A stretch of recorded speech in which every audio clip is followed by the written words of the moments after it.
Hi welcome back our hand evolution training academy. So ఈరోజు topic ఏంటి అని అంటే హెయిర్ ఫాల్. ఎవరైనా ఒక ఇద్దరు జెంట్స్ కానీ ఇద్దరు లేడీస్ కానీ రిలేటివ్స్ కానీ ఫ్రెండ్స్ కానీ ఎవరు కూడా ఇప్పుడు డిస్కస్ చేసుకునే టాపిక్ హెయిర్ ఫాల్. స్కాల్ప్లో గ్యాప్ వచ్చేస్తుంది, నాకు హెయిర్ ఫాల్ అవుతుంది. సో ఏంటి సొల్యూషన్ ఏంటి, అసలు దీనికి రీజన్స్ ఏంటంటే ప్రతి ఒక్కరు కూడా డిస్కస్ చేస్తున్న టాపిక్. బట్ ఏంటి అని అంటే చాలామంది ఇప్పుడు వాటర్ చేంజ్ అవుతుంది, దాని తర్వాత మనకున్న స్ట్రెస్ మనకున్న టెన్షన్స్కి మనం ప్రాపర్ స్లీప్ తీసుకోము. ఇంకొక రీజన్ ఏంటి అని అంటే ఈ స్మార్ట్ ఫోన్స్ ఎక్కువగా చూస్తారు, సో తలకి పక్కనే పెట్టుకుంటారు కాబట్టి ఆ రేడియేషన్ ఉంటుంది. ఇంకొకరు సిస్టమ్ దగ్గర ఎక్కువగా వర్క్ చేసే వాళ్ళకి కూడా హెయిర్ ఫాల్ అనేది ఉంటుంది. ఇంకొకటి ఏంటంటే హెయిర్ ఫాల్ కావడానికి మెయిన్ రీజన్ ఏంటంటే స్కాల్ప్ నీట్గా పెట్టుకోరు. నెక్స్ట్ ఆ స్కాల్ప్ నీట్గా పెట్టుకోకపోవడం వల్ల మెలసీషియా అనే బ్యాక్టీరియా ఫామ్ అయిపోయి డాండ్రఫ్ కూడా వచ్చేస్తుందండి. సో డాండ్రఫ్ వన్స్ ఒకసారి ఫామ్ అయింది అనుకోండి హెయిర్ ఫాల్ కంపల్సరీ అవుతుంది. సో మెలసీషియా బ్యాక్టీరియా వద్దు అంటే అలా మాకు డాండ్రఫ్ వద్దు అని అంటే కంపల్సరీ వీక్లీ 4 times మనం కంపల్సరీ వాష్ చేసుకోవాల్సిందే. హెయిర్ అండ్ స్కాల్ప్ నీట్గా పెట్టుకోవాలి, డ్రైగా పెట్టుకోవాలి.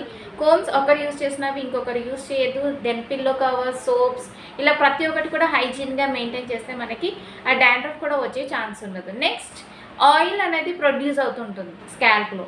ఓకే, సో ఆయిల్ అనేది చాలామందికి ఆ సీబం అనేది ఉన్నదానికంటే ఎక్కువగా అంటే వాళ్ళు కేర్ తీసుకోకుండా ఆయిల్ పెట్టేసుకొని ఒక 2-3 days అలాగే ఉంటారు. ఇంకొకటి ఏంటంటే ఆయిల్ అనే టాపిక్ ఇక్కడ వచ్చింది కాబట్టి చెప్తున్నాను.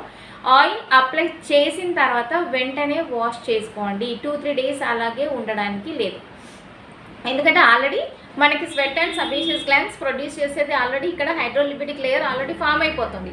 అది కాస్త ఆయిల్ సబ్స్టెన్స్ అంతా కూడా ఒక 2-3 days బయట మన లోపల ఉన్న స్వెట్, దాని తర్వాత బయట పొల్యూషన్ అదంతా కూడా స్కాల్ప్లో అంతా ఫామ్ అయిపోయి ఇంకా అక్కడ ఆయిల్ సబ్స్టెన్స్ అంతా ఎక్కువగా సీబం, దానివల్ల పొల్యూషన్ అదొక పేస్ట్ లాగా అయిపోతుంది. సో చాలా స్కాల్ప్ అంతా డర్టీగా అవుతుంది. అప్పుడు కూడా డాండ్రఫ్ ఫామ్ అయ్యే ఛాన్సెస్ ఉంటాయి. ఎక్కువగా డాండ్రఫ్ ఎవరి దాంట్లో చూస్తామంటే school going girls and school going students. Okay, so ఇక్కడ ఏంటంటే వాళ్ళు వీక్లీ వన్స్ వాష్ చేసుకుంటారు కాబట్టి వాళ్ళకి కంపల్సరీ ప్రాబ్లం వస్తుంది. బట్ ఇక్కడ ఏంటంటే డైరెక్ట్గా యాంటీ డాండ్రఫ్ షాంపూస్ యూస్ చేయకుండా హోమ్ రెమెడీ టిప్స్ కూడా మనం ఫాలో అయిపోవచ్చు.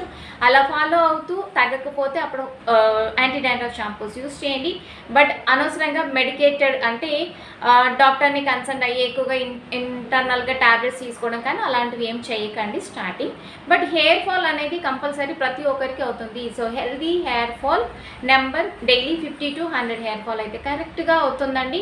సో లేదు ఎవరైతే ప్రాపర్ కేర్ కానీ proper diet, then proper sleep, tensions ఎక్కువగా స్ట్రెస్ ఎక్కువగా తీసుకుంటే వాళ్ళకి ఆటోమేటిక్గా హెయిర్ ఫాల్ అనేది అవుతుంది.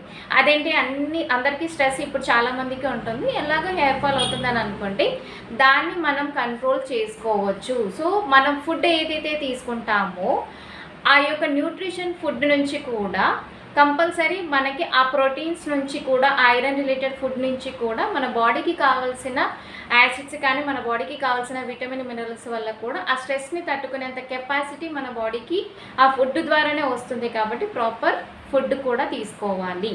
సో అలా తీసుకుంటూ స్కాల్ప్ని నీట్గా పెట్టుకుంటూ ప్రాపర్ మంచి నీట్గా అంటే మరీ ఎక్కువగా అడ్వాన్స్ లెవెల్ షాంపూస్ ఇప్పుడే యూస్ చేయకుండా సర్టెన్ ఏజ్ క్రైటీరియాని బట్టి mild shampoos, then sulphate free shampoos use చేయడం మంచిది.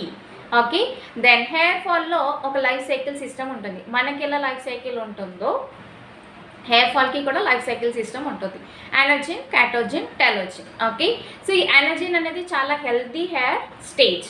సో క్యాటోజిన్, టెలోజిన్ ఏంటంటే ఇంకా ఊడిపోవడానికి రెడీగా ఉండి సో కంప్లీట్గా ఊడిపోయే స్టేజ్ టెలోజిన్.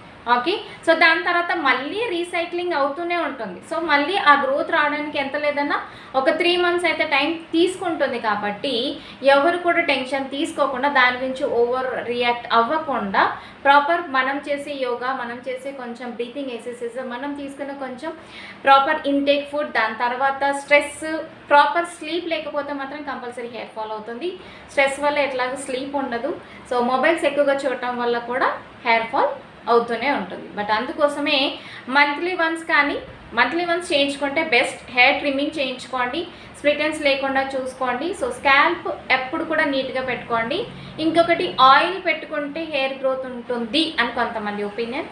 ఆయిల్ అంటే ఆయిల్ మసాజ్ చేసుకుంటే కాదు, ఆయిల్ మసాజ్ ఎందుకు అనంటే మన ఈ స్కల్ బోన్ దెన్ స్కాల్ప్కి మధ్యలో స్పేస్ చాలా తక్కువగా ఉండడం వల్ల బ్లడ్ సర్క్యులేషన్ అవ్వదు. అప్పుడు మనం స్ట్రెస్ ఎక్కువగా ఫీల్ అయినప్పుడు ఇక్కడ పెయిన్ అనేది ఎక్కువగా అవుతుంది. సో అప్పుడు ఏంటంటే మనం ఇక్కడ ఈ మసాజ్ అనేది ఇవ్వడానికి ఆయిల్ అనేది మనకు ఒక సపోర్టివ్ లేయర్ లాగా పనిచేస్తుంది. ఓకే, సో అది కూడా ఎప్పుడు కూడా అంటే ఇలా కుదుళ్ళకి అంటే ఏదైతే రూట్స్ ఉందో అక్కడ కొంచెం ఆయిల్ అలా తీసుకుంటూ కుదుళ్ళకి మాత్రమే మనం మసాజ్ చేస్తే బ్లడ్ సర్క్యులేషన్ అవుతుంది. సో సెల్స్ అన్నీ కూడా స్టిమ్యులేట్ అయిపోతాయి. ఓకే, సో ఇలా మనం ఆయిల్ మసాజ్ చేసుకోవడం, దాని తర్వాత హెయిర్ కేర్ రెజిమే ఫాలో అవడం వల్ల హెయిర్ ఫాల్ అనేది మనం కంట్రోల్ చేసుకోవచ్చు. సో ఇక్కడ ఇంకొక పాయింట్ ఏంటి అని అంటే మామూలుగా ఇప్పుడు కాలేజ్ గోయింగ్ స్టూడెంట్స్ కానీ స్కూల్ గోయింగ్ స్టూడెంట్స్ కానీ వాళ్ళకి ఏంటి అని అంటే అంత స్ట్రెస్ ఏముంటుంది, ఓన్లీ స్టడీస్ రిలేటెడ్ ఉంటుంది. సో ఎవరైతే మ్యారీడ్ వాళ్ళు ఉన్నారో సో వాళ్ళకి వేరే స్ట్రెస్ ఉంటుంది.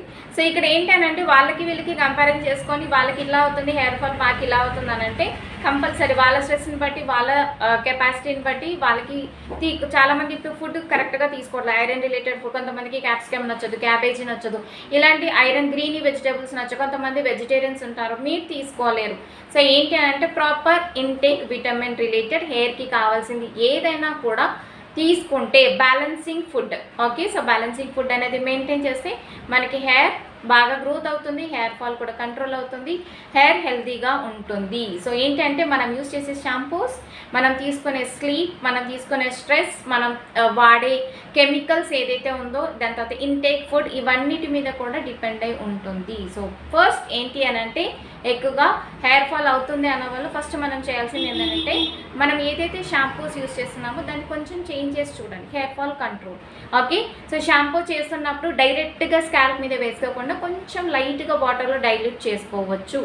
ఓకే, మరీ ఎక్కువగా వాటర్తో డైల్యూట్ చేయొద్దండి, కొంచెం వాటర్లో డైల్యూట్ చేసుకోవచ్చు. ఓకే, సో నీట్గా వాటర్తో కడిగేసేసి దాని తర్వాత ప్రాపర్ డ్రై చేసుకోవాలి స్కాల్ప్ని.